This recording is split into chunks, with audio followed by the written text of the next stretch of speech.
podcast. I'm Dominique Yates. I'm joined by Packers News beat reporter Ryan Wood. We are going to break down his grades. We got so much to do. Ryan, long time no see. And it's funny because I like the joke. When we were heading back from Chicago after the playoffs, I said, man, I need at least 90 days away from you. I need a break from you. But the funny thing is with these grades, you do give me about 50 or 60 days because, you do a little bit of a lot of work.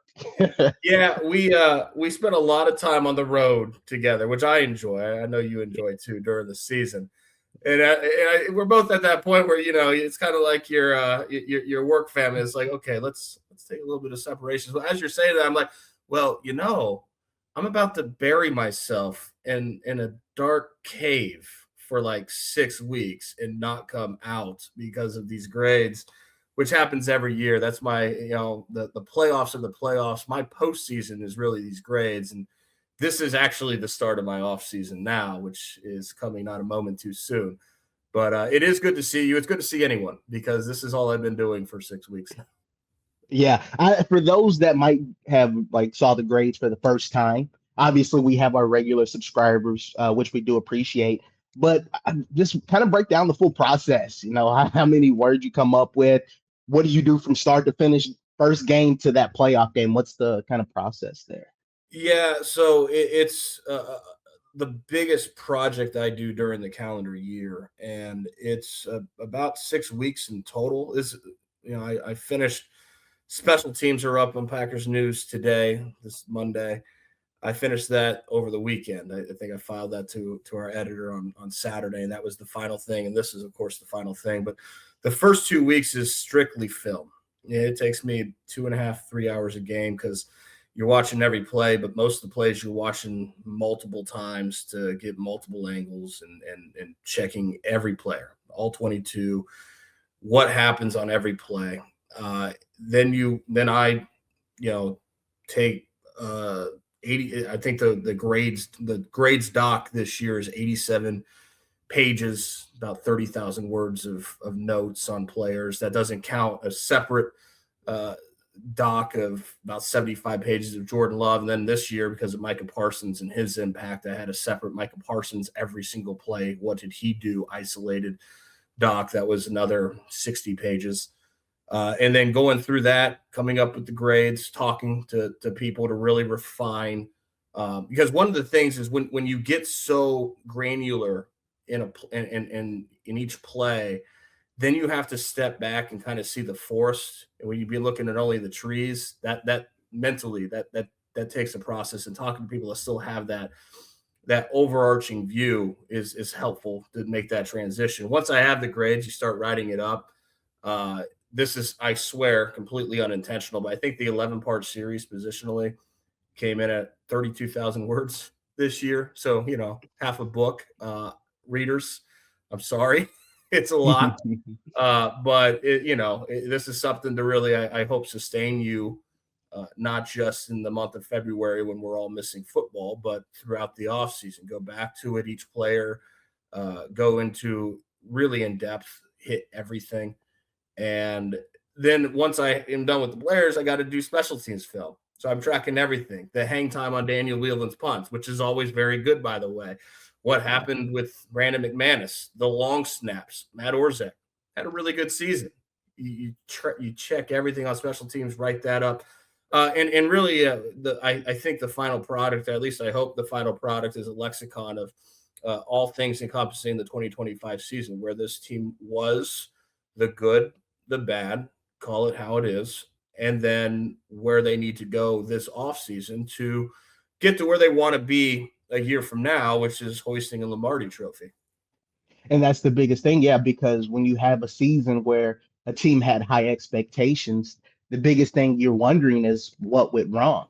And even when they had that full roster, when they played the Browns, when they were in Dallas, they still had those moments where they didn't look like a championship level team. Even though it was early in the season, it still allowed you to kind of get an idea of this team. So even me personally, I got about 4 pages of notes, came up to even some of my own thoughts and conclusions. So, it's really fascinating just to see piece by piece with this roster. And again, it even adds to, I can only imagine what Brian Gutekunst and everyone in the front office will be looking at when they're deciding some free agent contracts.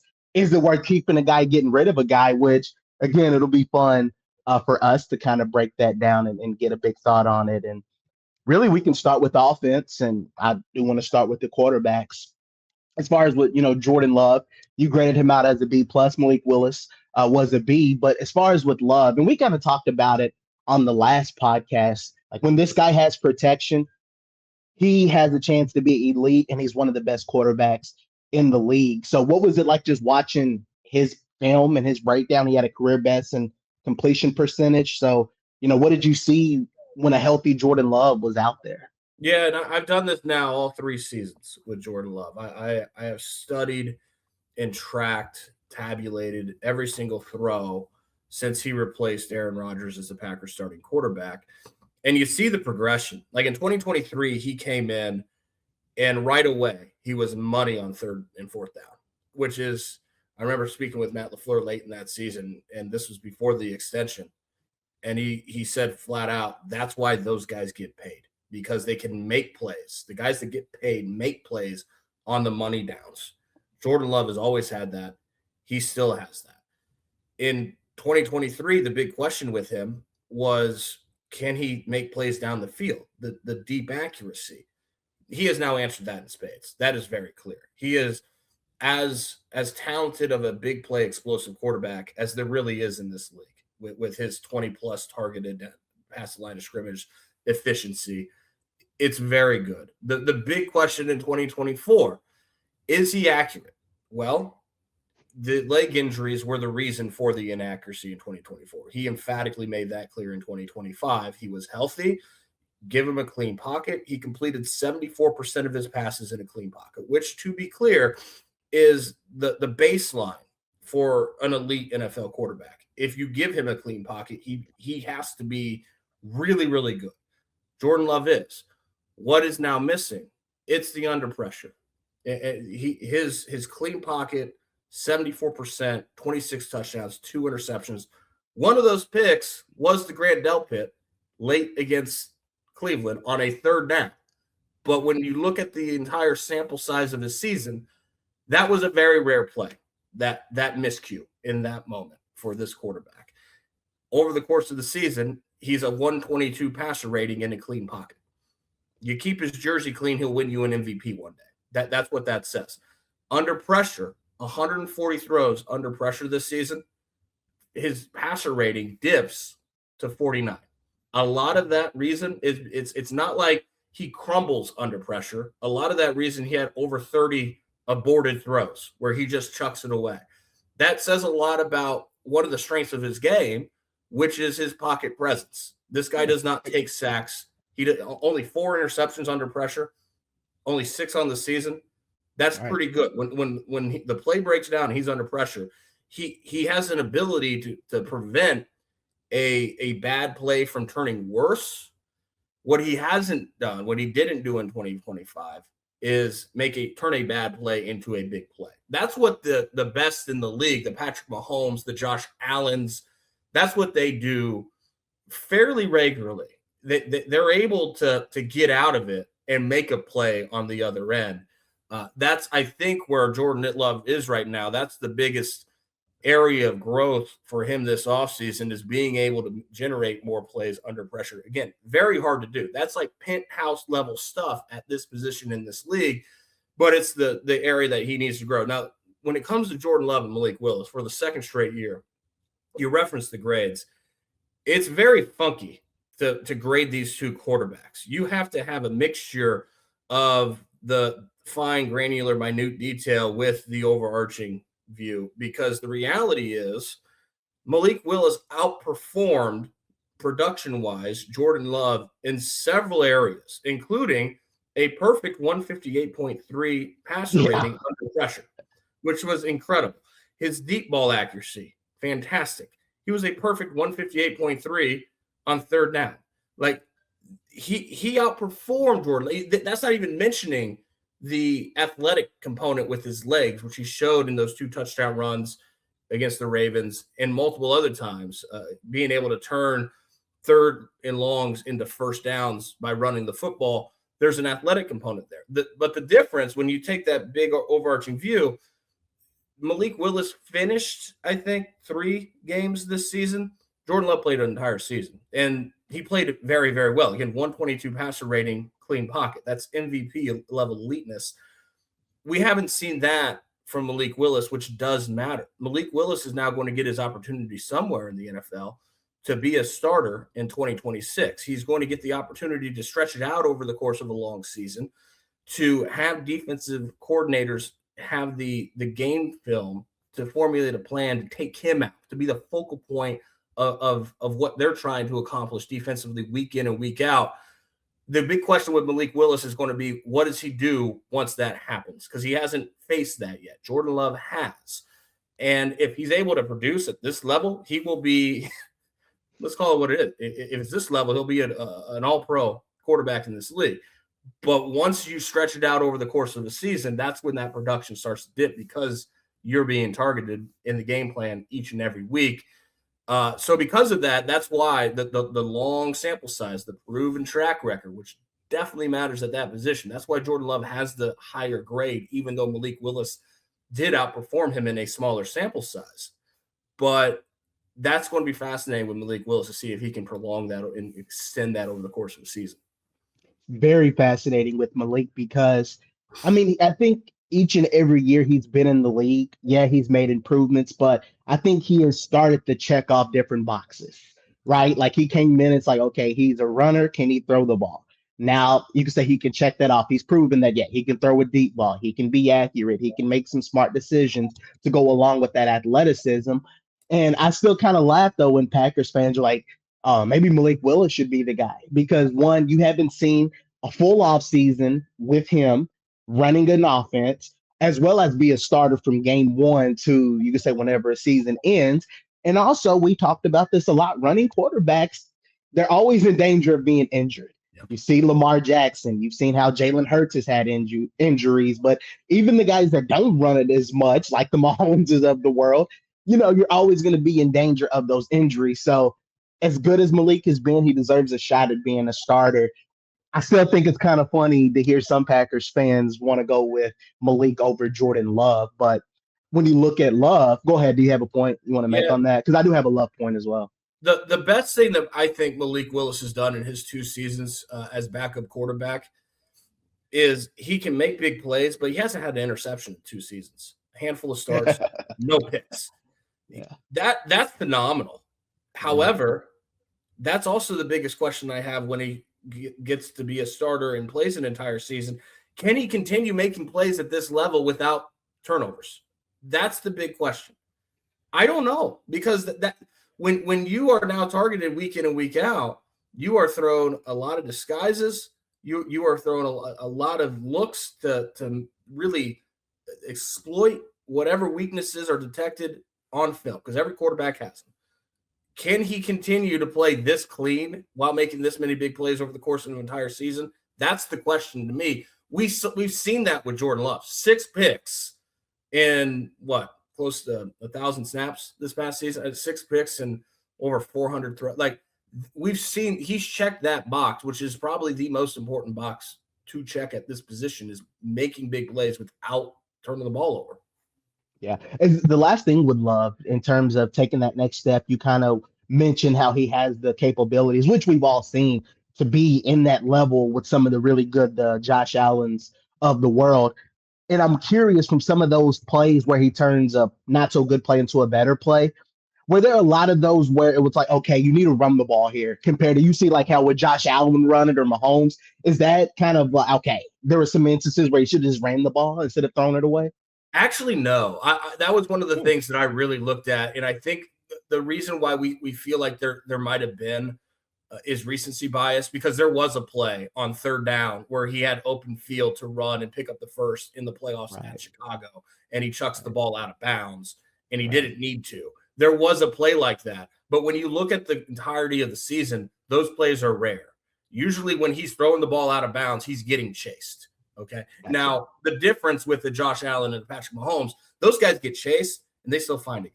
And it's not going out of bounds. They're making a play a lot of the times. But you don't see a lot of plays on film where Jordan Love can pick up a first down with his legs and he's just chucking it out of bounds. You saw it in Chicago that last game. That's not a regular thing. Good deal. Now let's jump into what I think will probably take the longest to talk about, at least from offense, and that is the offensive line. Yeah. It was the group that going into the year, you thought, okay, it could be a strength, right? They had a lot of momentum last year. Josh Jacobs rushing for 1,000 yards. Again, some good things happened.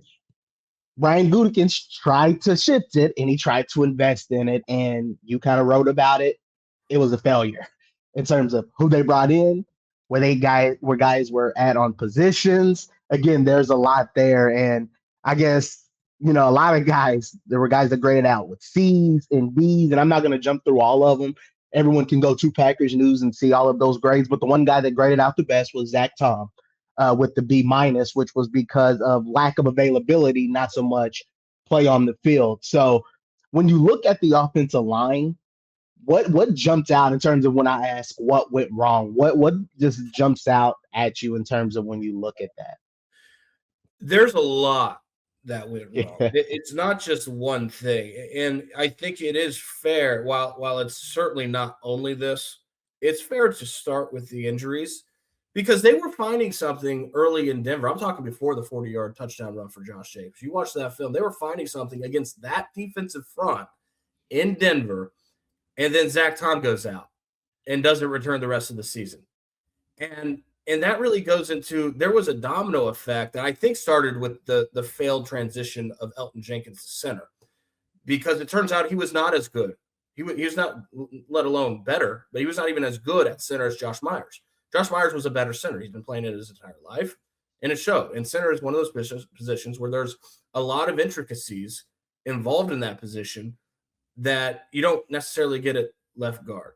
One of the things you got to get hat on ball, or you got to get hat on backers way more on the second level than you even do at guard. There's a lot more pulls. There's it's a different position than guard.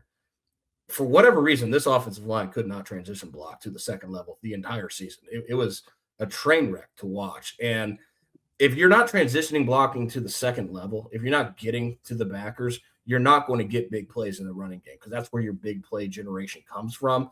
This offensive line could not do it, but it started with Elton Jenkins for whatever reason, unable to get to the second level consistently with his blocks. That was a failed move. And then you signed Aaron Banks to replace Elton Jenkins at a premium contract, a top 5 at the position contract, believing that he could be at least as good as Elton Jenkins at left guard, and he was much worse than Elton Jenkins at left guard. And then that affects your left tackle, who is now not getting the help of an Elton Jenkins playing next to him.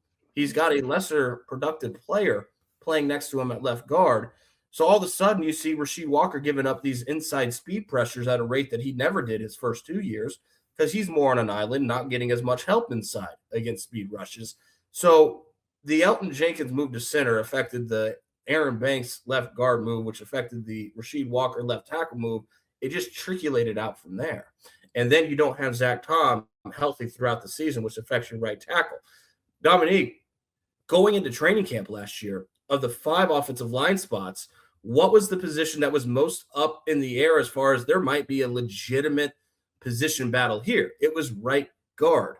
But that's suddenly become your most stable position, the least stable position. That was the state of this offensive line, and it was a lot of reason why this didn't work. Now, why did they miss the evaluation on Elton Jenkins playing center? I mean, certainly his injury, being on NFI, turns out that he could have used a full offseason. Yeah, all offseason when he wasn't getting reps, the theory was, well, he's played a lot of football. He'll be fine. He's dabbled with center. He can move to this position. No, that's a different position. He missed those reps. That did not help. But also, I can't help but think that an organization that has done the impossible at the games, at the positions most important, most tricky place, left tackle, gone from a 4th round all-pro to a 7th round starter. Nobody in this league does that. You start to pull off those moves, I do wonder if you start to think that any move you try is just going to be invincible. And it wasn't. Moving Elton Jenkins to center started a chain reaction that this offensive line started to crumble apart. So that's why I asked Brian Gutekunst after the season. You feel like the guys were in the right spot? It sure didn't look like it. And Right. he's going to always believe in versatility. I understand that reasoning. The attrition of a long season, it makes it necessary that you have guys that can play multiple spots. Okay. Because things aren't always going to go according to plan. At the same time, Jordan Morgan's a natural born left tackle, and you were struggling at left tackle this past year. I think that they get better from having just Jordan Morgan be at left tackle, who, by the way, considering, I mean, Jordan Morgan's season's fascinating. First 3 games, he predominantly played 3 different positions. He was all over the map. I mean, it's not a far fetch to say this is first round pick abuse. Played everything but center this year. Yeah, the guy never did anything but left tackle in college. You drafted him off that film to be a first round pick, believing that he could be versatile. And it turns out that, yeah, he can be competent at different spots, but he's not going to be I mean, he was a better guard this season than Aaron Banks was a guard. You paid him top dollar to be a guard. So I get that theory, but also like let the left tackle be a left tackle and just be better at the most important spot and go from there. There's a lot of value to that too. So I do think that having Jordan Morgan at left tackle, his athleticism out there, that's going to help. Figuring out center, I think they found something with Sean Ryan. He is a really good fit at center because he's a powerful, very strong run blocker who is always going to be a weak link in pass protection. But you put a weak link in pass protection at center, you flank him with guards, you can help him a lot more. If they re-sign him for what shouldn't be all that much money, there's a high floor at a position where you want a high floor. Having a healthy season of Zach Tom go a long way. They found something with Anthony Belton at right guard. The fact that, I mean, they started the season thinking that his best spot would be right tackle. And I'm not saying he can't play right tackle, but a guy who's 336 pounds, a guy that is built like a guard where you're struggling there, they finally put him at right guard midseason, and it took him some time. I mean, he was raw, but the physical tools were there to be a good right guard. I think you're starting right guard in 2026. That starts to work itself out as you go through that domino effect. I'm curious about this because you touched on Jordan Morgan, you touched on Sean Ryan, you touched on those guys. So let's say this is 2026, and maybe this is a scenario at left tackle. You say probably not going to be Rasheed Walker next year, so you got Jordan Morgan there.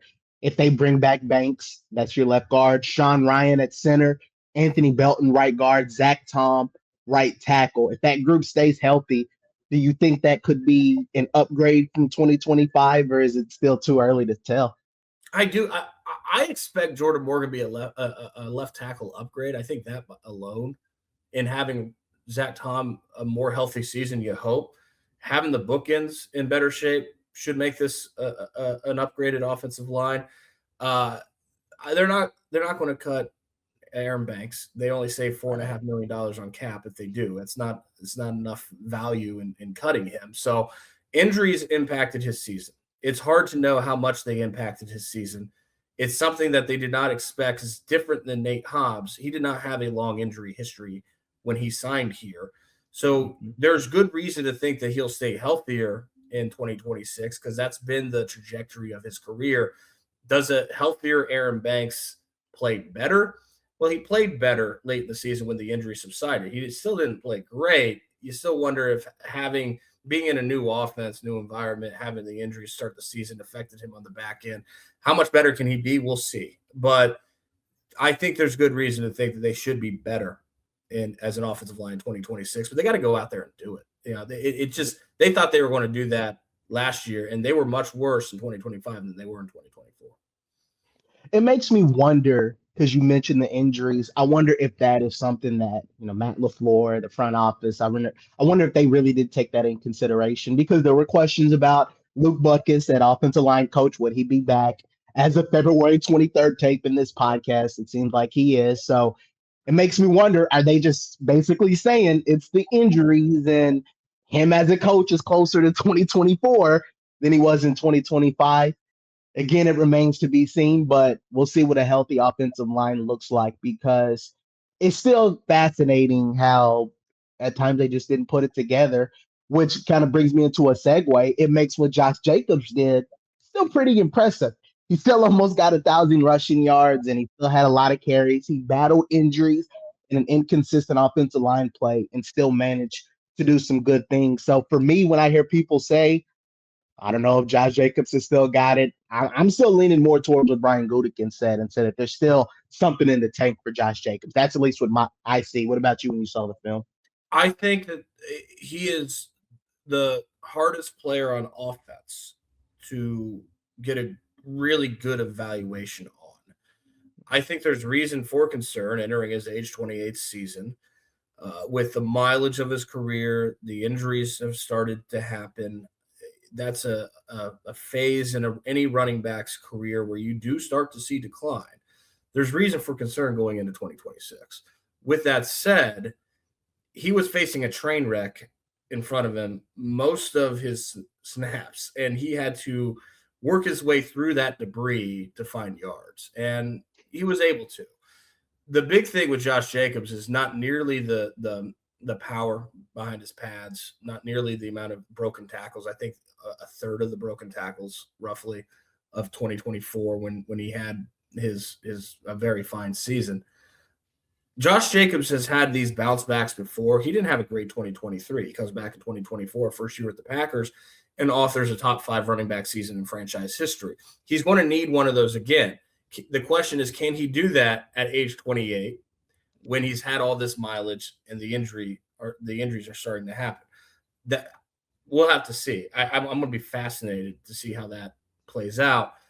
But there's reason to think that he can. I mean, he at the top of his game, he's a special running back. He's done it before, and the injury certainly did limit him. We talk about the fewer broken tackles. He was playing with a bad knee from week 11 on. And even before that, Dallas, he had injury. He was never really fully healthy last year. Now, again, does that carry over into his age 28 season? It might, and if it does, that could be an issue.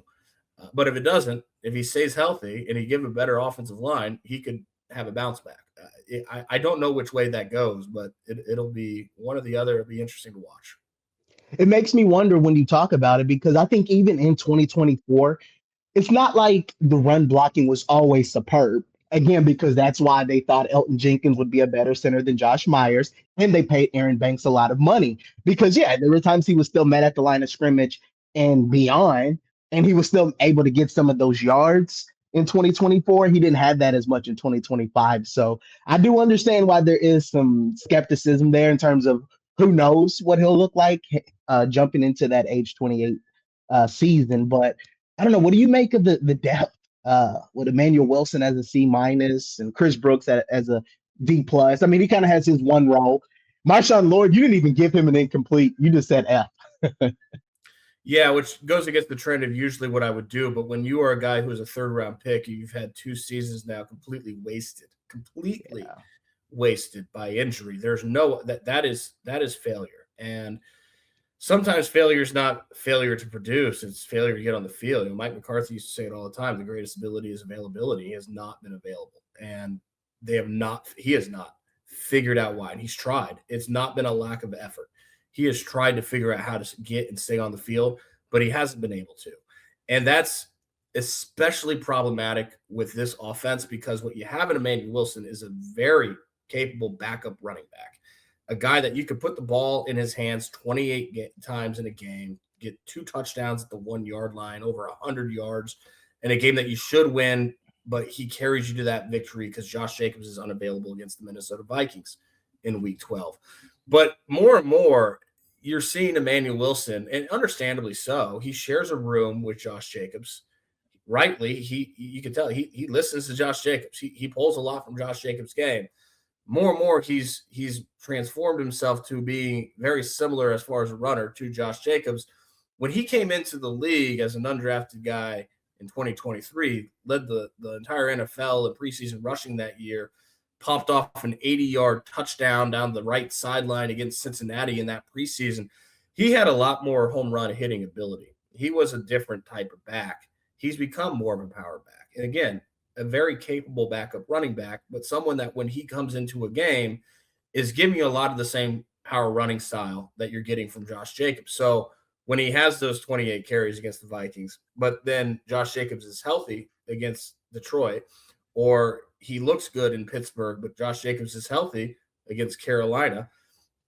You don't see him putting multiple weeks together, because if you have two similar runners, you're going to go with the better runner. That's Josh Jacobs, right? Right. What they need is that switch hitting, that change of pace back that Marshawn Lloyd could be if he's healthy, because he is a different runner. He has that home run speed. He can give you a different look in the running game. He just has not been on the field at all. So they have a very capable running back in Mayo Wilson, but they need a different type of runner somewhere in that backfield that's less of that power guy and more of a change of pace. Yeah, pivotal year for Marshawn Lloyd. I mean, a pivotal year.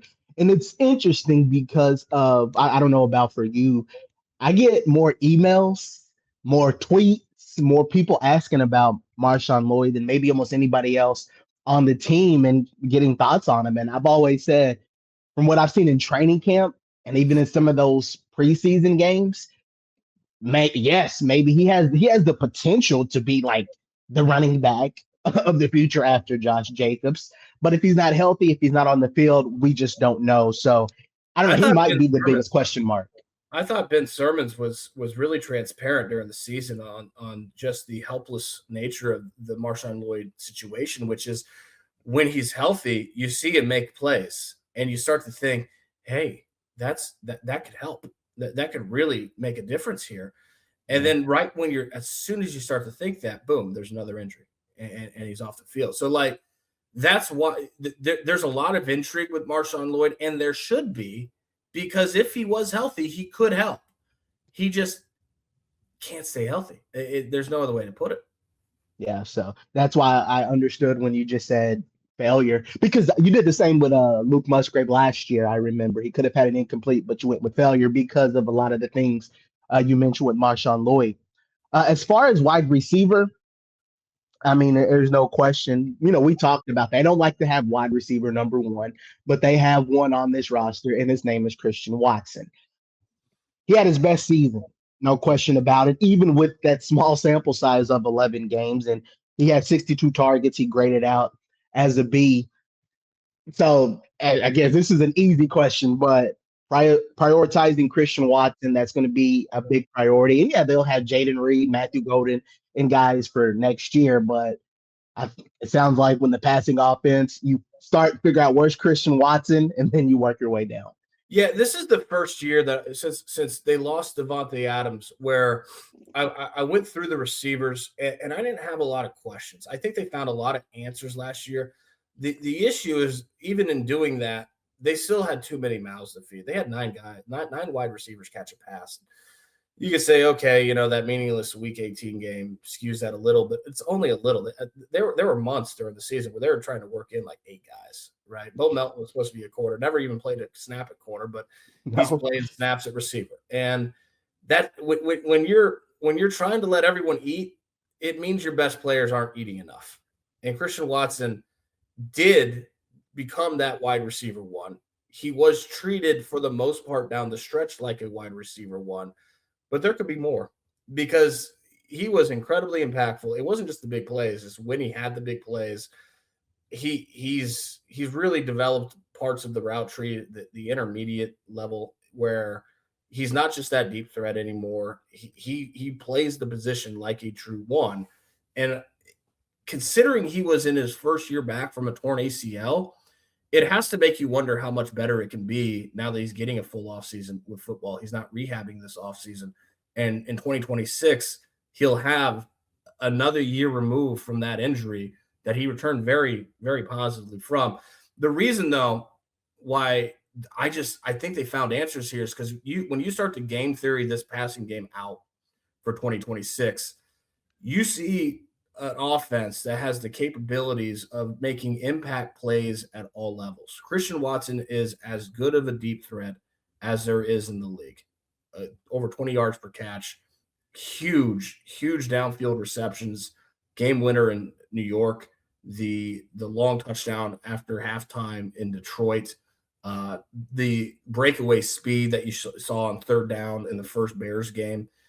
He's making those plays and stretching big plays down the field. Jaden Reed getting a full season with him, which you hope that happens, that gives you a lot of impact from the slot, as Adam Sinovich said during the season. One of the best slot productive guys that there is in the league. He has that ability. Uh, we'll talk more about him, but Tucker Kraft, that's the answer to how does Jordan Love make more plays under pressure. It's not a coincidence that they didn't have Tucker Kraft the second half of the season. All of a sudden, your quarterback's aborting throws under pressure because Tucker Kraft is that safety valve where you can throw safe, high percentage throws close to the line of scrimmage, and he'll turn it into a 20-yard play. So you've got the underneath, you've got the slot, you've got the deep. They're going to lose Romeo Doubs. I think that is addition by subtraction, and that is not me knocking Romeo Doubs, a player. He's a very solid NFL receiver. Absolutely, but he does not have the same talent as your first-round pick, Matthew Golden. And so when all those snaps and targets and catches and even yards are going to a lesser talented player, that means a more talented player is not getting the same ops. Having Matthew Golden on this roster without a roadblock on the depth chart should really lead, because you get into Matthew Golden's film. When he got the ops, he made plays. You could see the talent on film.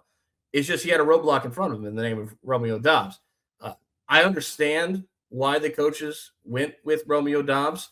He does the little things as a vet that rookies don't always come into the league ready to do, like fight for the ball, come back to the ball. He's very reliable in his placement on the field, his route running. Those are things blocking. Matthew, his blocking, especially the blocking. Matthew Golden, not a plus blocker. Romeo Doubs is a fine blocker. Yeah. Those are things that Matthew Golden had to work his way through in his rookie season. And had there been more patience there, yes, maybe you would have gotten more production from that spot in Matthew Golden later in the year, as you saw in Chicago. But when you have a guy who's a veteran that's already able to do those little things, coaches might have a tendency of okay, we're going to trust the guy that's doing this stuff instead of putting a guy who is inconsistent with this stuff on the field ahead of him. I think that happened there. But not having Romeo Doubs on the roster removes that equation. Now you've got to develop the more talented receiver, Matthew Golden. And I do think over the long run, you're going to get more plays from that spot with Matthew Golden in it. Well, yeah, because you look at 96 targets from Doubs. Obviously, Watson was out. Reed was out. Golden had some injuries. Dontavian Wicks had some injuries. So there were some games where he was your only option a lot of times in the pass game, because you mentioned they threw Bo Melton into the mix. But like you said, when you're going to be able to spread that out even more, because like you said, Doubs did some good things as a veteran guy, but yeah, the ceiling, Golden has a higher ceiling, but even at times, I might sound crazy, I think at times even Wicks has a higher ceiling. I think about that Thanksgiving Day game in Detroit.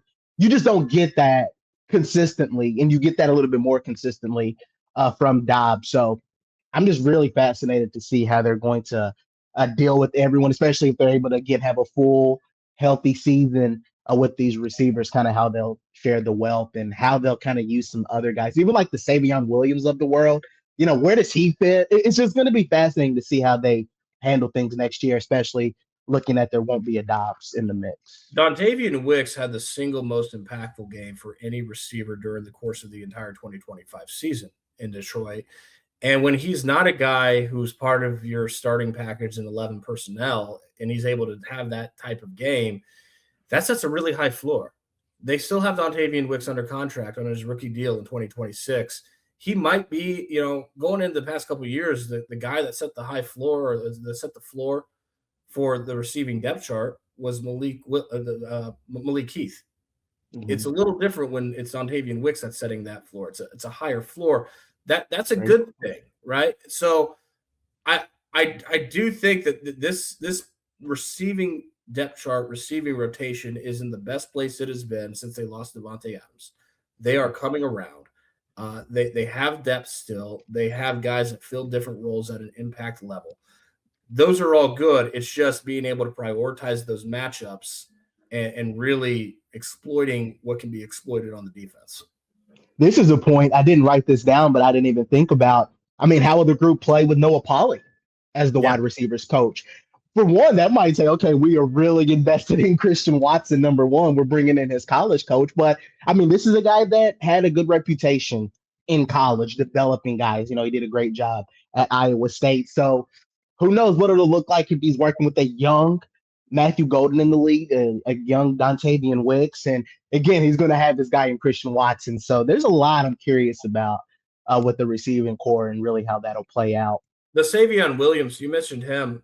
I think the good thing there is there's not a lot of overlap between what he does and what most of the other receivers do. Some with Jaden Reed, but he's a very different player than a Christian Watson, Dontavian Wicks, and Matthew Golden.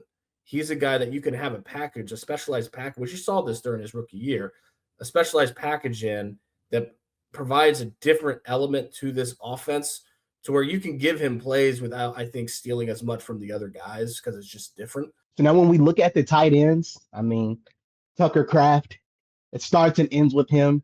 He's your guy. He graded out as a B. If he played the full season, he would have been an A. Mic drop. He's your guy. Take it from there. Yeah, and to that point, when you have half a season, because availability matters, in my formula, I drop you a letter grade. And it's absolutely not Tucker Kraft's fault. He didn't see Sean Ryan getting blown up on that kick out block and right into his knee. Like, that's football. It's nothing Tucker Kraft did wrong. It just underscores how good this season was because it is a solid A season. And A is for all pro. If you're not an all pro in this league, you're not an A. He was a solid A. He was all pro level. Tucker Kraft played 8 games and still easily led the entire offense in yak. And I got a lot of people on social media. It's like, well, the receivers suck. No wonder. No, these receivers don't actually suck. There's actually quite a bit of talent at receiver in this offense. That's how good Tucker Kraft was. 350 yak yards in 8 games is elite. That is very impressive.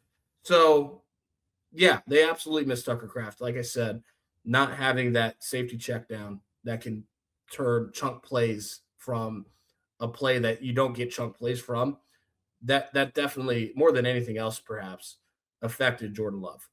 And having him, the thing with Tucker Kraft, it took them until Arizona to really know what they had there, which is kind of puzzling. Because, Dom, I think that we knew last offseason what they had there. I think that we foreshadowed, we predicted this Tucker Kraft's going to be a special player. He is right now. Give him the ball, let him eat. And through the first 6 weeks, it wasn't a lot of that. Then they get to Arizona week 7, give him 9, 10 targets, makes the biggest play of the game, that 4th and 2 out route. Yeah. And then they do it the next week in Pittsburgh, and he goes off on Sunday Night Football. He is the biggest reason why the offense looked as good in that second half as they did all year. And after the game, Matt LaFleur is asked, you got to start building your offense around Tucker Kraft. And he says, rightly so, I think you'd be crazy not to. And then the week after that, boom, ACL. Just the worst timing. But I think that they do know now what they have. And I don't think it's going to take 6-7 weeks to figure that out. And that's going to be a huge boost to this offense. We'll he's going to need a couple weeks when he comes back, but you hope that he comes back from this torn ACL, just like Christian Watson came back from his. And if he does, that is a massive impact at that position that just adds. When I talk about impact at all levels, underneath, intermediate, and over the top, they have that now with their collection of talent. One thing I'll say, and maybe the last point with the rest of the tight end room with Luke Musgrave, I mean, he went from an F to a C minus. I'm very familiar that, being in school, that is an upgrade. But it sounds like with him, he's kind of like the Emmanuel Wilson as far as with the tight end room. He's not a number 1, but he's a solid number 2. And it seems like he had some moments where he did some good things and showed some potential. Does it seem like he took a step at all? Luke Musgrave does one good thing, and that good thing is very valuable at the tight end position. He is very good at stretching the seam with his vertical speed, his size, and making plays down the field. He'll give you that. He won't give you blocking. And really problematic. He's not Tucker Kraft in any way. So when they lost Tucker Kraft mid-season, they just tried to put Luke Musgrave into that same role, that check down guy, and he doesn't have that in his arsenal. He had, I think, close to 20 catches within 10 yards of the line of scrimmage where he was targeted. He stretched only one of those into a 10-yard play, and it was a exactly 10-yard catch. He's not stretching plays after the catch. He's not giving you a yak like Tucker Kraft does, but he also doesn't need to because he does make plays down the field, and that is a very valuable trait to have at that position. If he's essentially a big receiver, and if you have a big receiver, a move guy behind Tucker Kraft, there are opportunities to get something from a guy like that at that position. He's not. Don't try to overlap him. Let him be different. And if you let him be different, you're adding a dimension to this offense. No question. So that wraps up things offensively. And it seems like from top to bottom, the key is going to be, can they fix the offensive line? You fix the offensive line, everything is going to be better. Jordan Love has his clean pocket so he can make some things happen. Josh Jacobs will have running holes. But then also, it keeps Tucker Kraft from having to be a blocker because there were a lot of times last year they needed him to block. So he wasn't able to be as big of a threat in the passing game. So it seems like that's going to be the story with this offense. And if they can get that offensive line together, sounds like a lot of things will fall into place in a The, the, positive good, light. the good news there is when you look at the three positions that I think they need the most help in this offseason, offensive line, defensive tackle, corner. Offensive line is the position where you should be able to get the most improvement just from internal tweaks and changes, which is not exactly the case with the other two. So you rearrange the house on the offensive line, you get that internal improvement. That puts you in a position to really be able to focus on shoring up the defensive side where you have some significant needs there. Yeah. Now let's jump into defense. So we can start with the defensive tackles. Uh, Starting with Devontae Wyatt. I mean, obviously he was really good when he played. 17 pressures, 10 hurries, 7 quarterback hits, 4 sacks, 6 tackles for loss. He had a B minus, and that was in 10 games. So, yeah, you have a guy in Wyatt. What do you make of kind of his play when he was out there? But as far as with that depth, where do you think that kind of stands? Because when he went out, clearly you saw a difference, especially in the run game. Pro Bowl caliber player when he's healthy. He is everything you want in a defensive tackle, except 2 straight years now he hasn't been able to stay healthy. And it's very obvious when you look at his level of play last season that it had to be a fairly easy decision for Brian Gutekunst to include Kenny Clark in that Micah Parsons trade because he knew what he had in Devontae Wyatt, which was a defensive tackle who is better than Kenny Clark. It would have been much harder to include Devontae Wyatt in that Micah Parsons trade. But without Kenny Clark, they felt Devontae Wyatt's ready to lead this position. And he was. He did lead the position. Devontae Wyatt's the one player that made Micah Parsons better. Micah Parsons made everyone better, including Devontae Wyatt. Devontae Wyatt made him better.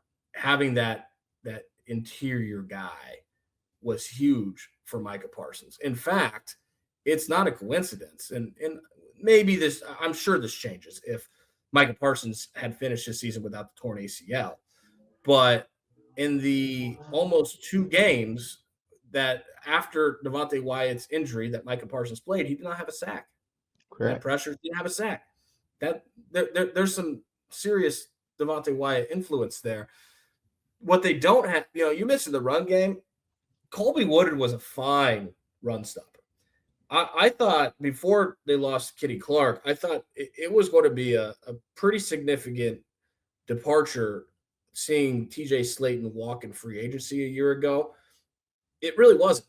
Colby Wooden replaced that TJ Slayton role. He was fine against the run. When you look at the depth chart as a whole, what they are lacking is that secondary defensive tackle that is an all downs guy. something that they had with Kenny Clark. You could have put Kenny Clark on first down, on third down, and get production in two very different roles. Colby Wooden, fine run stopper. He's not going to give you any pass rush. Carl Brooks has some situational pass rush. I think he had 22 pressures. Now he only had a half sack, so there was some, and he played more. So he did not. He had a lesser 2025 season than 2024, but he could give you some situational pass rushing. He's not a guy that can give you consistent enough pass rush to be that all downs guy. The run defense is not what Colby Wooden's is. It's not terrible.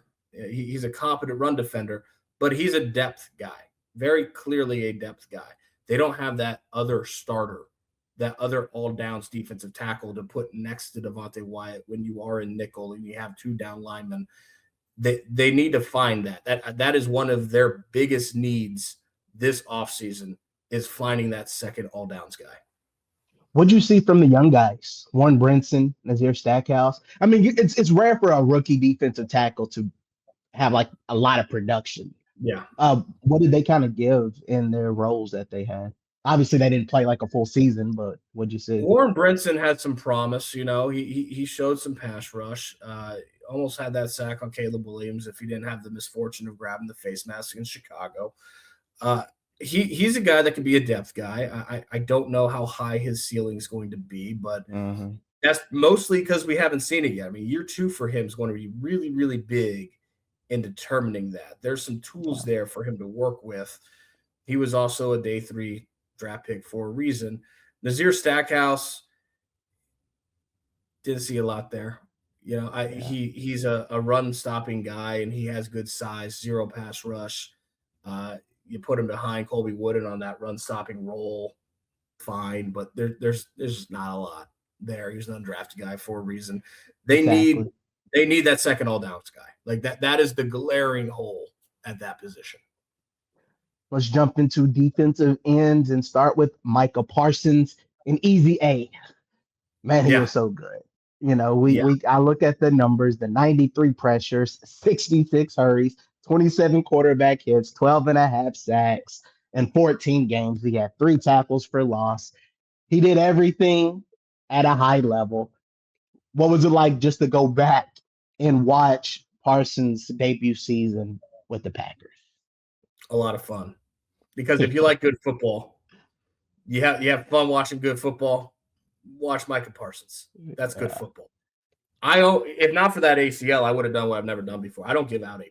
And you talk about the perfect player. If not for the ACL, he was an A+, right? The ACL just dropped him to an A. He had multiple sets of hands blocking him on a third of his plays, and yet was able to make history.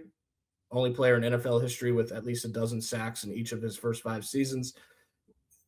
If you took away the production part, though, what makes Micah Parsons such a value to this defense is take away the sacks, the pressures that he generates on his own.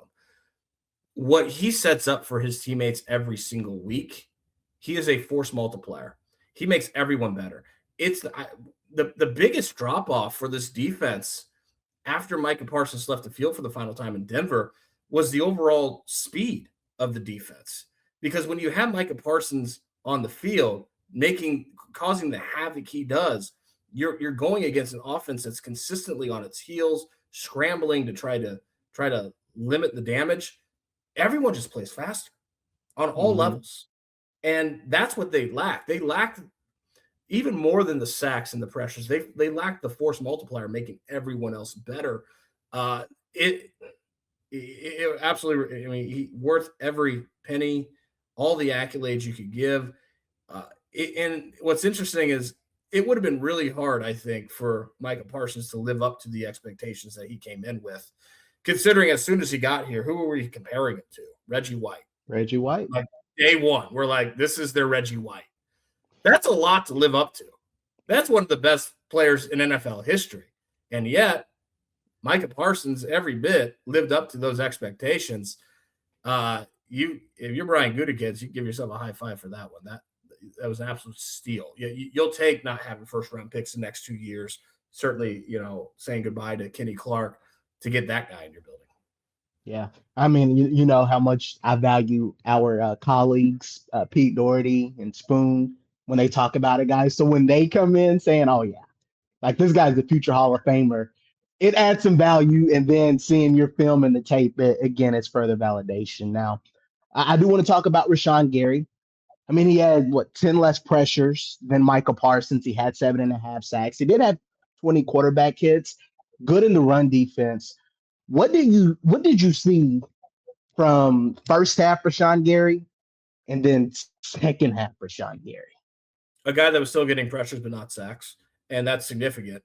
As much as you want to say, well, pressures are what matters, fine, but guys get paid for sacks for a reason, and that's Yep. because they are the drive killers.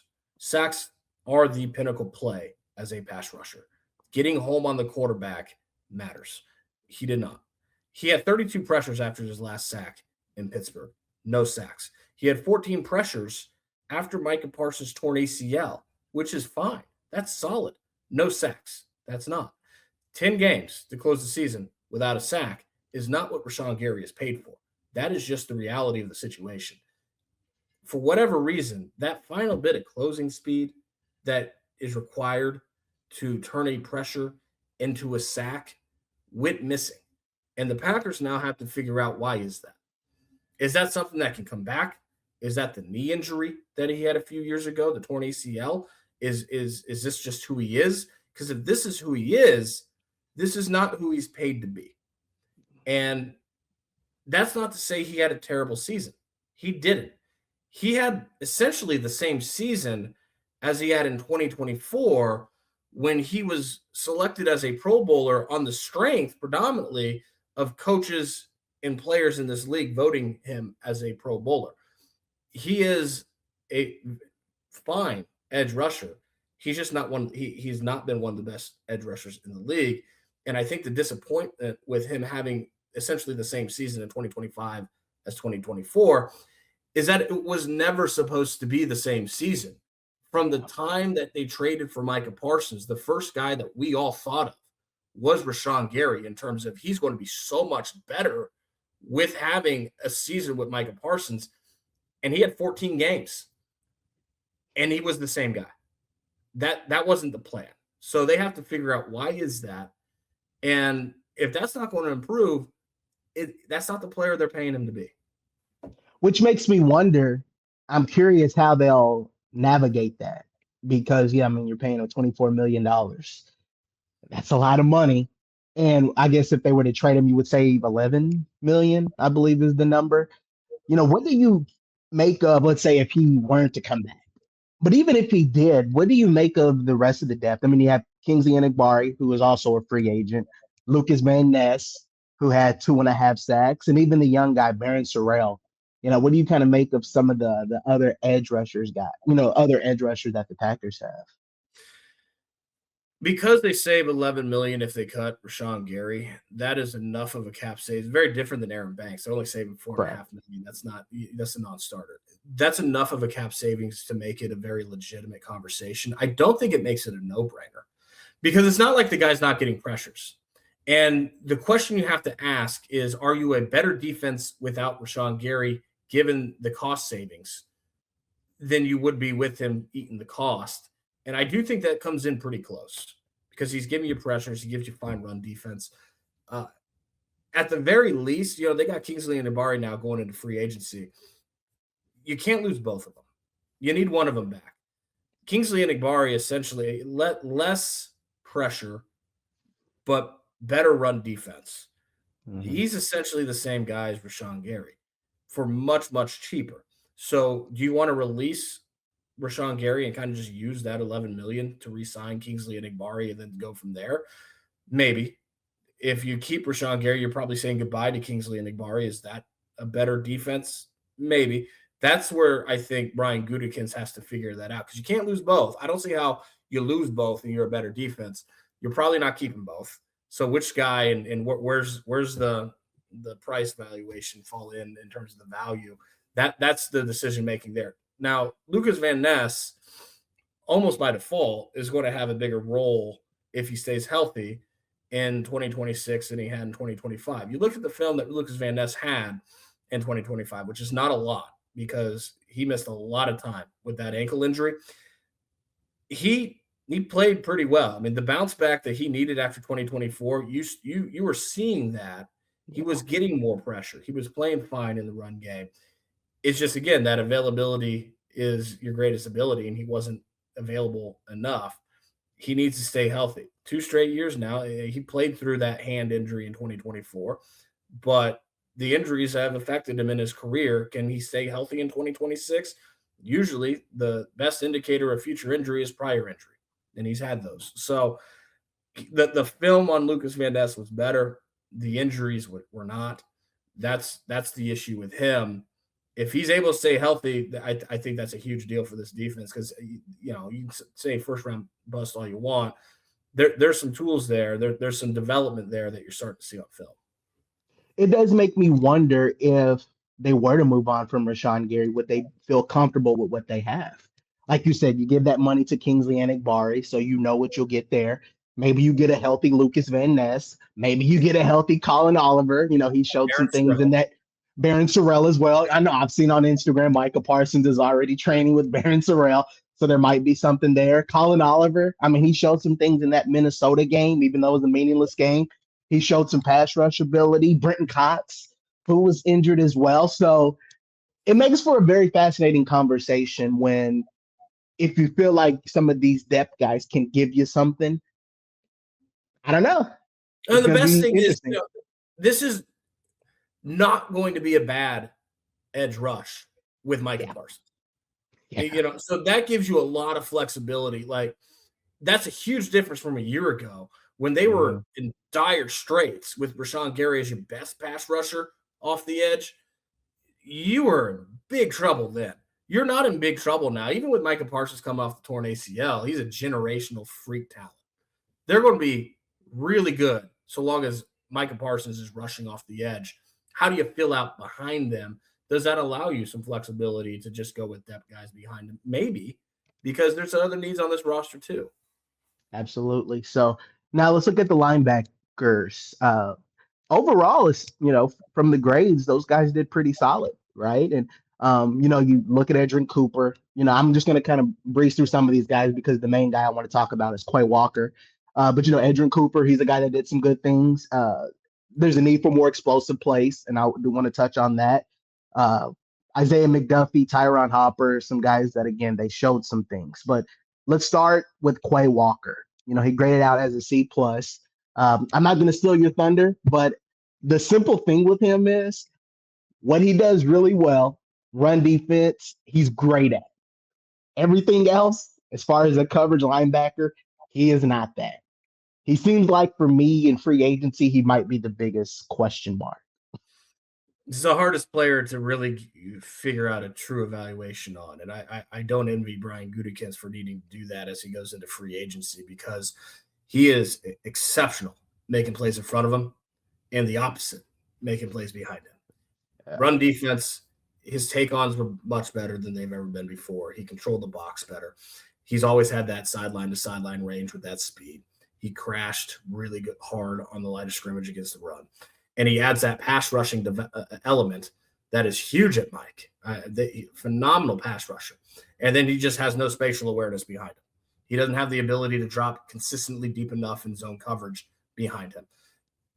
That is not something you can hide at that position. When you have a Mike linebacker who struggles in coverage, you will eventually get picked apart. And that is ultimately what happened in that last game in the playoffs against Chicago. It was just very clear seeing it on film that after 2 times of playing this Packers defense, when Ben Johnson and Caleb Williams got together playoff week, start formulating their plan, priority for them was exploit Quay Walker in coverage. And they did the entire game. And once that faucet was turned on, it did not turn off. They bullied him. It's not what he does well. It is at times borderline unplayable. It was in Chicago, and it was a big reason why they gave up 25 points in the fourth quarter. How do you make sense of all that, right? because the coverage is bad, but he's not a bad linebacker. The run defense and the pass rush are Pro Bowl / borderline All Pro level stuff, but he's not a Pro Bowl All Pro linebacker. That's tough. It's a shame. Isaiah McDuffie is a really interesting guy to me because they were able to protect him in coverage in a way that they needed to last season. So he didn't give up much in coverage, certainly compared to past years, but he wasn't in that coverage role like he was those past years with Quay Walker and Edgerrin Cooper staying healthy. He didn't have to be on the field a ton in nickel and in passing situations. If it's a shame that they have to do that because he's probably their best tackler. He's phenomenal against the run. He profiles like a Mike, but you can't hide coverage at that position. So Isaiah McDuffie is not the answer there. Edgerrin Cooper, how they haven't moved him to Mike yet. It sure seems like the biggest reason is the green dot, the Quay Walker, how well he knows that Jeff Hafley defense and how well he knows a defense. Can you start with Edgerrin Cooper, who is a fine coverage linebacker, at Mike and grow him in this Jonathan Gannon defense, or do you keep him out in space? If so, who's your Mike? Tyron Hopper had his issues in pass coverage. Who's the cover linebacker at Mike that can control the middle of the field and have that spatial awareness behind them to consistently drop deep enough in zone? If it's not Edgerrin Cooper, I don't know who it is, but also Edgerrin Cooper out in space is a really good thing. His speed is excellent. Now he's got to get better at tackling. That is 2 straight years now where he's got to harness his speed so that he's not missing as many tackles, but he's making a lot of plays out in space because he's got that speed and it's all over the field. Do you want to put that at Mike? I don't know. There's a lot of questions there. I wonder because I think it's almost like it makes me wonder about like the offensive line. You just like, okay, we're going to take a really good player one place and put him in another place, and maybe it doesn't work out. Who knows if you did that with Edgerrin Cooper because the talent is there, the explosiveness is there. He's really, really good. But do you want him as the Mike? He has the tools on a full-time basis. Who knows? Again, that's going to be the $1 million question with him. All right, let's talk about the corners. A group that obviously they had a lot of criticism. They had a lot of things that were discussed. One guy graded C or higher, and that was Keyshawn Nixon. With 17 PBUs, he had an interception, but he allowed 6 touchdowns. What do you see when you saw that room when it starts with Keyshawn Nixon as CB number 1? What did you see from his full season in that role? Yeah, Keyshawn Nixon has always just been such a confounding player because you get really good film, and you get really bad film, uncompetitive. Let's make clear when you watch the film, while he is not a number 1 corner in this league, there also, by the way, are not 32 number 1 corners in this league. It's one of those positions like quarterback, like left tackle. Not every team has one because there's not enough of them. It's not, oh, Brian Gutekunst, how dare you not have a number 1 corner? There's not 32 number 1 corners in the NFL. Keyshawn Nixon's not one of them. He's also not a bad corner. Definitively not a bad corner. He is a starting caliber corner on a title caliber defense. The problem at that position is they only have one. And you got to have 2. If you're going to be that kind of defense, you can't have the other side of the field blinking red light indicator, hey, throw it here, as they did all last season. Carrington Valentine, there's nothing more helpless watching this defense on film than trying to see him tackle. He tackles like a cover corner. He does not cover like a cover corner, right down to biting on the screen against DJ Moore in the 4th quarter of Chicago and letting him just run right past for the touchdown, an easy touchdown. Those type of plays happen frequently and too often. They've got, and so I asked Brian Gutekunst after the season, do you need wholesale change at corner? And he flatly said, no, I don't believe we do. And I tend to believe him. I don't think they do either. I think that they have a starting caliber corner for a good defense in Keyshawn Nixon. What Brian Gutekunst said is that they need to find depth to create competition. And I think in that competition, you're hoping to find a second starter because they don't have a second starter right now, whether it's Carrington Valentine, even Nate Hobbs.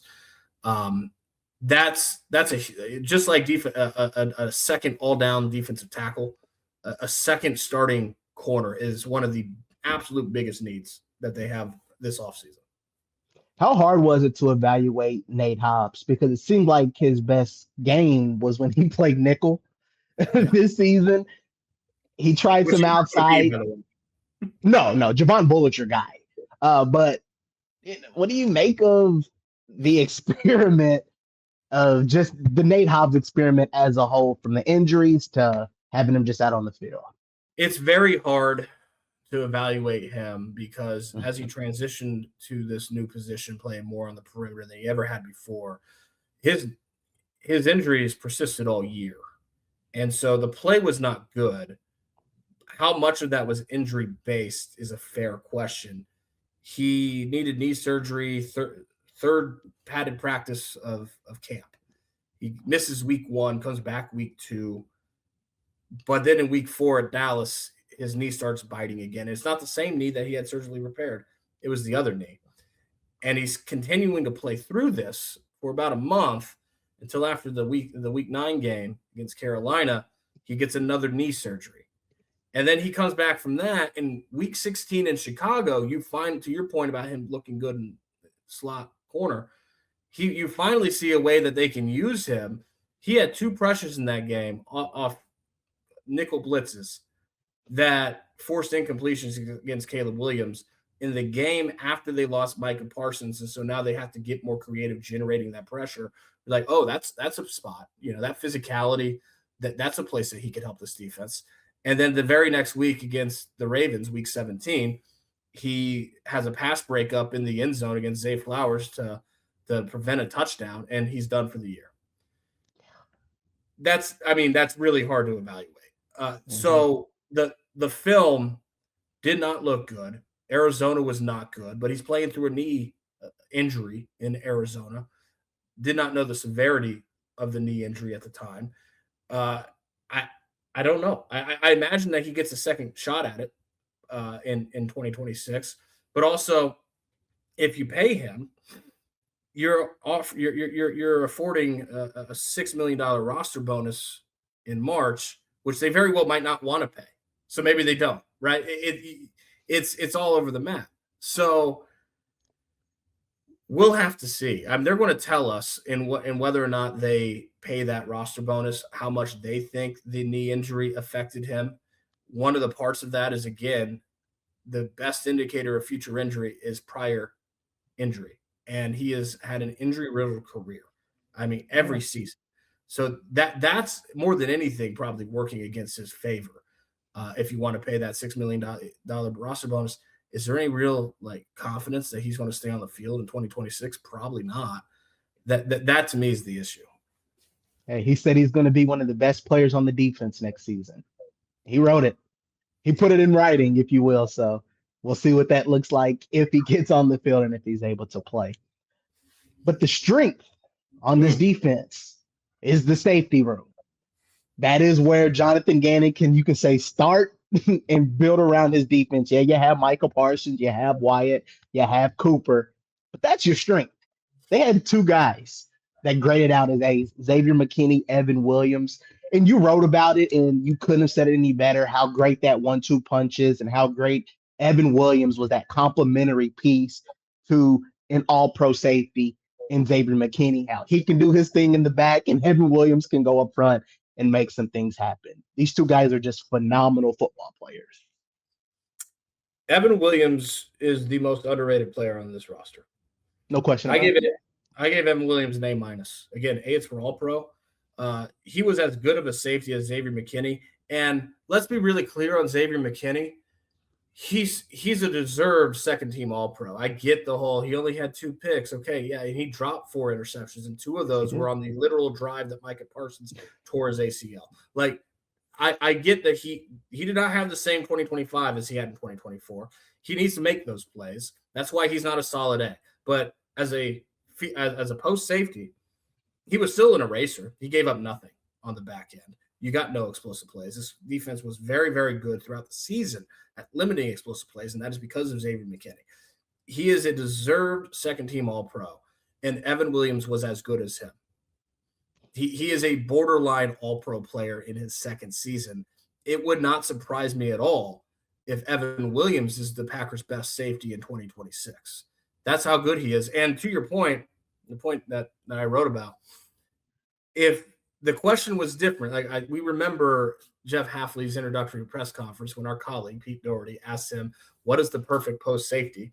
And before signing Xavier McKinney, Jeff Hafley perfectly described Xavier McKinney, and then they go out and sign him.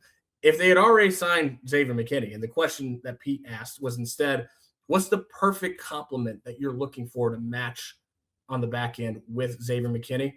Jeff Hafley would have, to a T, described Evan Williams. Their ability to play together without overlapping, two very different strengths. What Evan Williams gave this Packers defense was essentially what the Seattle Seahawks defense had, which made them very special. When he was on the field, you could be a nickel, and it was like having a third linebacker against the run. His ability to crash the line of scrimmage and get run stuff after run stuff and play at the line of scrimmage from the back end, fly to the ball on his crashes. That's what you want next to Xavier McKinney, because now Xavier McKinney can just hang back at post safety, be the eraser, and you've got your strong safety in the box flying to the ball. That's the starting place. That and Micah Parsons are the starting place for Jonathan Gannon when you start to craft out the plan this offseason, how to maximize the talent on this roster. It's using those one high looks that Jeff Hafley had, using Evan Williams's ability against the run to be a dominant player, Xavier McKinney's ability to be that dominant eraser on the back end, and just letting them feed off of each other. Yeah, I know there's a lot made of Brian Gutekunst in terms of his draft picks, in particular the first round. But after that, especially in recent years, he struck gold not only with Evan Williams, and then you throw in Javon Bullard. And he's one of those guys that he does some good things. I think just the next step from him, a little bit more consistency, a little bit more explosive plays, get some of those interceptions when they come his way, get some of those tackles when he has the opportunity. But his hustle is just like phenomenal. And I remember the play when he missed the tackle, but still got up and made the tackle and still had a tackle for loss. Again, the guy is just a talented player. He reminds me so much of Edgerrin Cooper. Extremely talented, great play speed, great motor, needs to be more consistent. But even for both of those guys, even when they don't make the play, their constant activity is so disruptive that usually someone on the defense makes it shortly after. Like, they're still blowing stuff up, even though they might not have made the play themselves. And that is making the play. So, yes, first of all, Javon Bullard is a born slot corner. Like, just keep him there. They got very fortunate that they drafted two very good safeties in the second and fourth round 2 years ago, and they don't overlap at all. Like, Evan Williams, your classic strong safety. Javon Bullard's your classic slot corner. They can both be on the field for a lot of snaps and not get in each other's way, the way that Romeo Doubs might have with Matthew Golden, right? So that's a great advantage there. If he's able to clean some of that stuff up, I think that you could see Javon Bullard make a similar jump in his game as Evan Williams made year two, where he's a guy that might be deserving of some accolades. I mean, you got to generate those takeaways. You got to clean up the missed tackles, but then just let your play speed take over. Let's wrap it up with special teams, which now we know is the last unit for Rich Bisaccia as a special teams coordinator for the Packers. It's a group. I mean, it's in a way, it's been consistently inconsistent. They have some strengths, right, with the coverages and Daniel Whelan and Matt Orzech at long snapper, but just another year. I mean, statistically, they made strides, right? They made improvements, especially compared to when Bisaccia first took over, but they still have players and moments that just loses them games. That is kind of the story with what the special teams have been under Rich Bisaccia. And there's a lot of levels to that. The investment, which Brian Gutekunst believes there's been investment, but it appears from what he says, it's just guys that haven't been playing the way they needed to.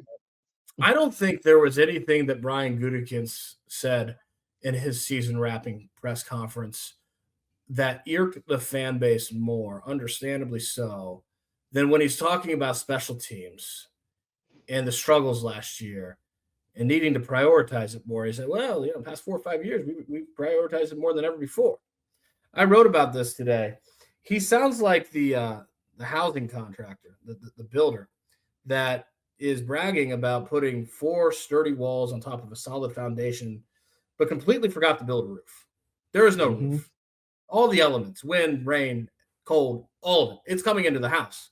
You got the walls and the foundation, but you need the roof.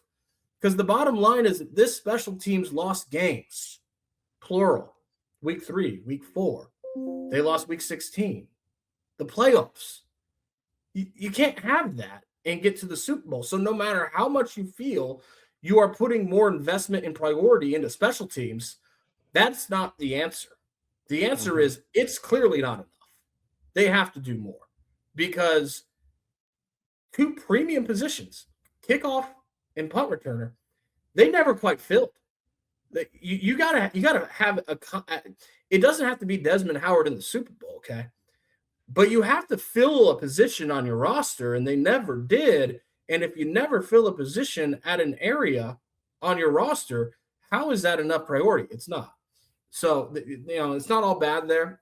Daniel Whelan's a stud. I mean, good God. He's got a big leg. And importantly, he's robotic in his holds. I think he had 1 bad hold like all year. It was, they turned the laces in for Lucas Haversek extra point in New York, and they missed it. But no other bad holds. He, A- for him. He was borderline all pro. I don't think he's quite the best punter in the league.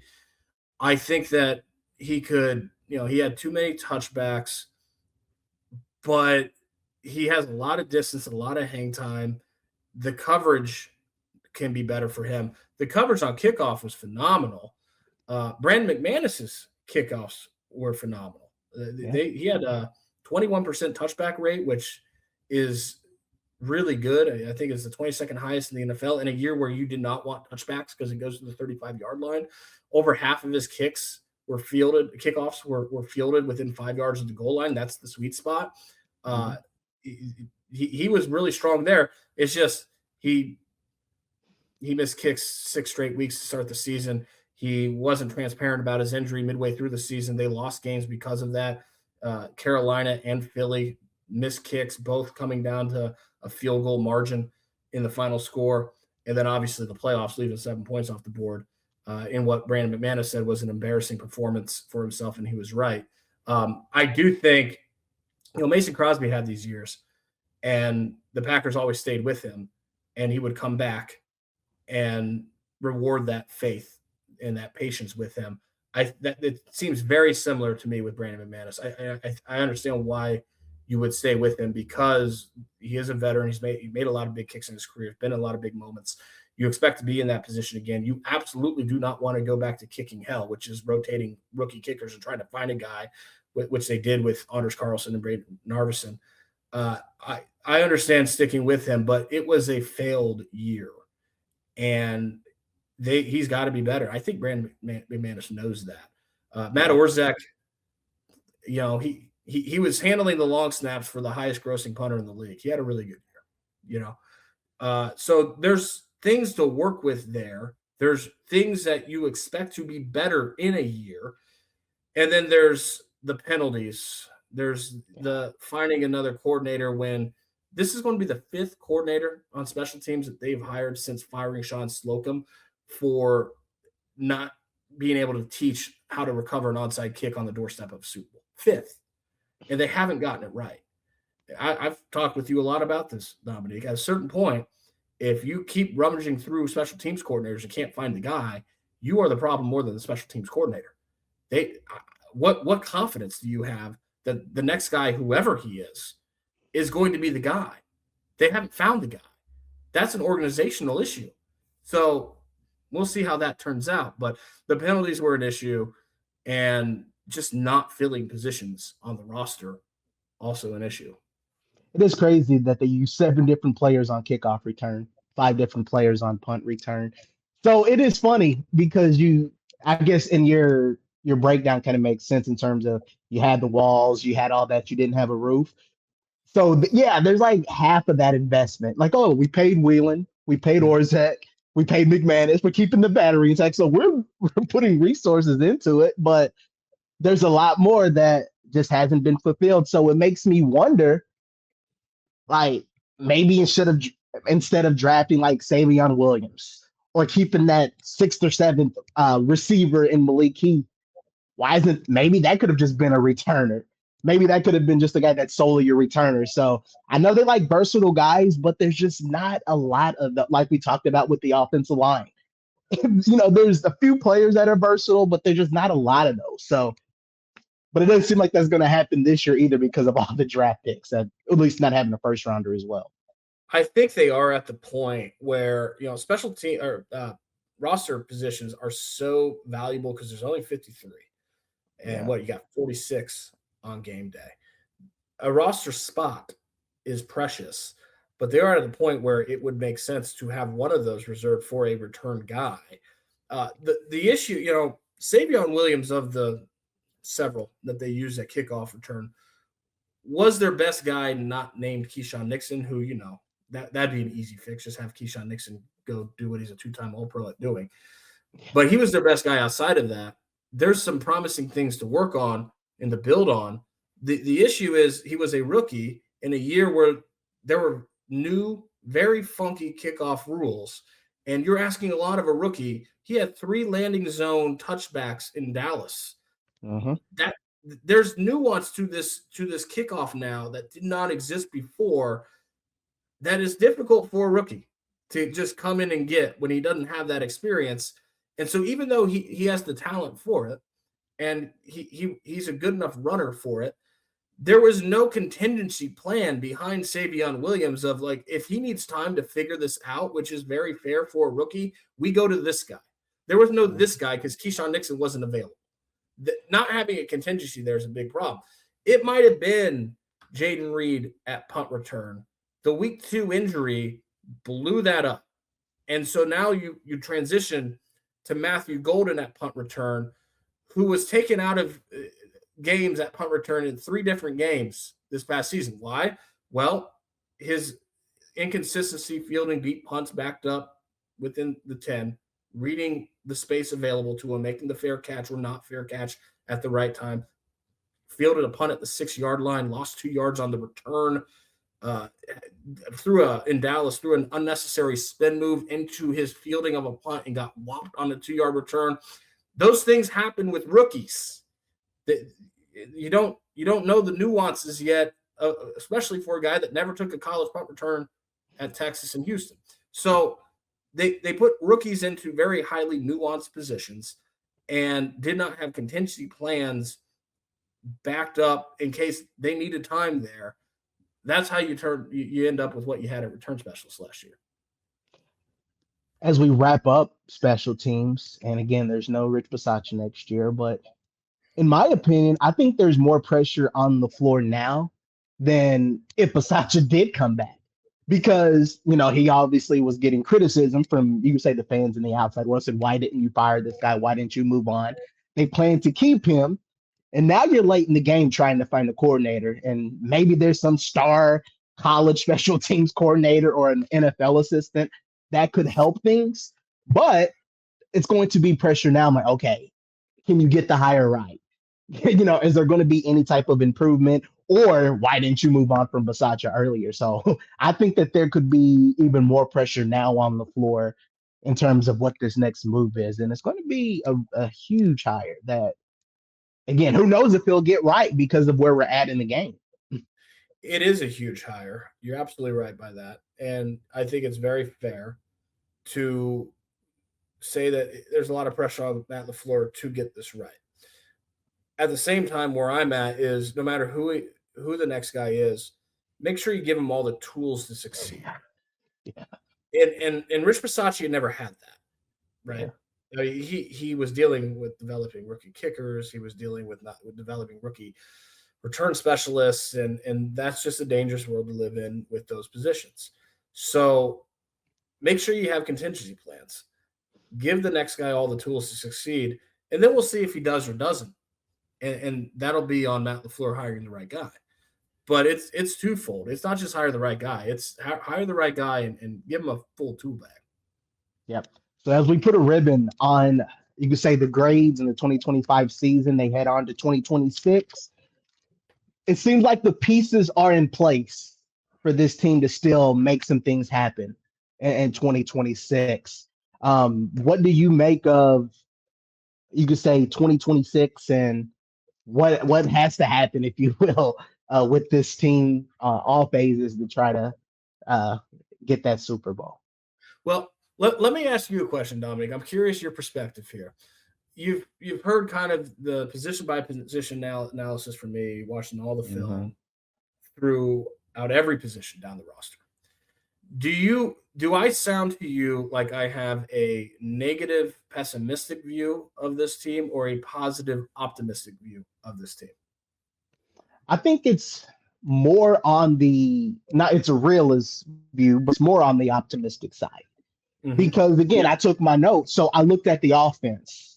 I'll start with the offense. It's like, okay, you have plenty of good pieces in place. You have a franchise quarterback in Jordan Love. You have a number one receiver in Christian Watson. You have a potential all-pro tight end in Tucker Kraft, and you have all those pieces in place, but fix the offensive line, and that offense can reach a high level. That was pretty much my takeaway from what you said. Offensively, defensively, who helps Micah Parsons? What do you do with middle linebacker? Build off your safety room. The defense will be continually good with Jonathan Gannon. Special teams, invest in it. They'll be just fine. So, yeah, I think that there's optimism that you plug a few holes and the team will be just fine. So that's where I viewed it. I feel that way. I feel like this is a team that has the quarterback in place, that has elite talent at impactful positions, which is necessary to win a Super Bowl. I feel like this is a roster that has what is needed to make that kind of run. And yet there is also the pessimistic view, the negative view.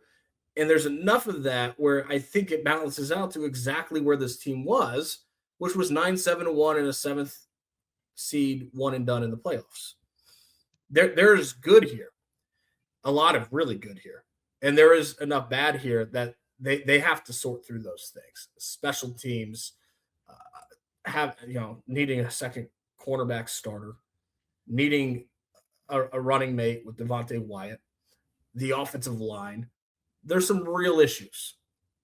I think where they go in 2026 is obviously how well do they address those clear issues this offseason. If they do, the good just takes over. And there's a lot. What is good here is the stuff that you need to win a title: quarterback, pass rush, superstar pass rusher. Uh, Avoiding injuries obviously going to be important. There's the necessary pieces in place, but they got some work to do. Yeah, but and that's the biggest thing for the Packers, where there could be optimism because it's a quarterback driven league. Yep. It starts with your quarterback. Even the teams that might not have enough, like you say, like the Buffalo Bills, like who knows what they have around them at all times, but it starts with Josh Allen. So when Josh Allen is your guy, you're going to feel good about what the Bills could do, or Kansas City with Mahomes, or you know what I mean? The list goes on and on. So it kind of starts there. So they had that with Jordan Love. So how do you help him? It's kind of like there's quarterbacks on both sides. Offensively, how do you help Jordan Love? Defensively, how do you help Micah Parsons? And If you the thing about that, you're good. is that the Green Bay Packers have more around their superstars than the Buffalo Bills do. Oh yeah. Josh Allen is at this point in his career a better quarterback than Jordan Love, but Jordan Love has a hell of a lot more help. I mean, it's not close. I think a real strong positive with this roster is the receiving playmakers. They have impact potential at all levels in this passing game. That's a big deal. That helps Jordan Love immensely. Uh, Josh Allen had a better offensive line. They've got to be better there. He's got a better running back. James Cook had a better year than Josh Jacobs, but Josh Jacobs could have a bounce back. We'll see. Josh Allen doesn't have a Micah Parsons, right? That's a huge help. There is a lot of help around the superstars here. They got to stay healthy, and you can't have the issues that they have are significant enough that if they aren't addressed, they will tank 2026. They've got to get fixed. Yeah. So, like I said, the pieces are in place, right? Not only that, there is for Matt LaFleur, there is none of that hanging on to a lame duck year in the contract. Everybody should feel, you could say, free, clear headed, and just play ball and play fast, play physical, and just try to have one of those seasons like the Seahawks where they just lined up and dominated teams. And we're going to see if that team can do it because there's pieces in place, like we just mentioned, but we'll see if they take the next step. So, Ryan Wood, thank you, sir. I appreciate it. Thank you, my guy. It's good seeing you. And you're heading off to Indianapolis now. So, what's on your mind as you go down there? I'm just curious about some of the defensive tackles as far as with the prospects, because there are a few guys out there on the radar. But then, Tuesday we'll talk to Brian Gutekunst. So it'll be interesting to see or hear his thoughts post Bisaccia, especially because he felt that the guy was, they were invested in him coming back. Now he doesn't. So I'll be interested to hear his thoughts on that. And so a couple things on the radar. So we'll see what happens. But for you, what are you looking forward to? Sleep? Yeah, I'm looking forward to not working for a little while. This is it's an exhausting. You can have a 40-hour work week that is very different depending on the density of the work. This is high density work, and I enjoy it because I really enjoy learning. And we talked about this, we watched the entire season up close, but until you really dig deeply into the film, there's so much that you just don't see, and then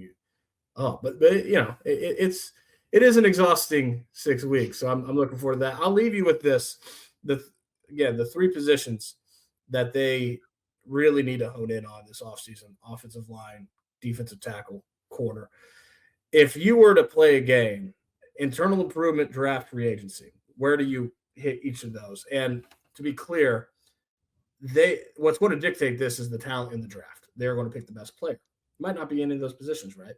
But in the ideal template with those three avenues, I would put it as offensive line internal improvement, defensive tackle free agency, because defensive tackles don't come in and become all down defensive tackles their first year. Didn't happen for Kenny Clark. It didn't happen for Devontae Wyatt. That's what you need. Free agency is your best. If it's available, if you can find one, that's your best way to go. Draft corner and just add the young depth competition to find a starter with Keyshawn Nixon as much as you can, as deep as you can. This might be a safety draft like when they got Javon Bullard and Evan Williams. It might be what Brian Gutekunst has done at receiver in certain years, or at tight end, double dipping with Luke Musgrave and Tucker Kraft. That might be what you see at corner of this position. You can't have enough possibilities because you can't have enough competition and depth to find that number two starter. Yep, that's a great way to look at it. And honestly, I don't disagree. So, Ryan, once again, I appreciate it. Thank you for your efforts in talking with me and the grades. As I told you, this is probably my favorite project that you do each and every year. Also, because selfishly, I don't have to go back and watch the film. I can just read your work. So, again, Ryan, appreciate it. And hey, get some sleep, my friend. All right, enjoy, Andy. Thank you. And thank you guys for checking out this Green 19 podcast. Head to Packers News, Milwaukee Journal Sentinel. You'll find each position. You'll find all the grades from Ryan that he worked on over the last few weeks.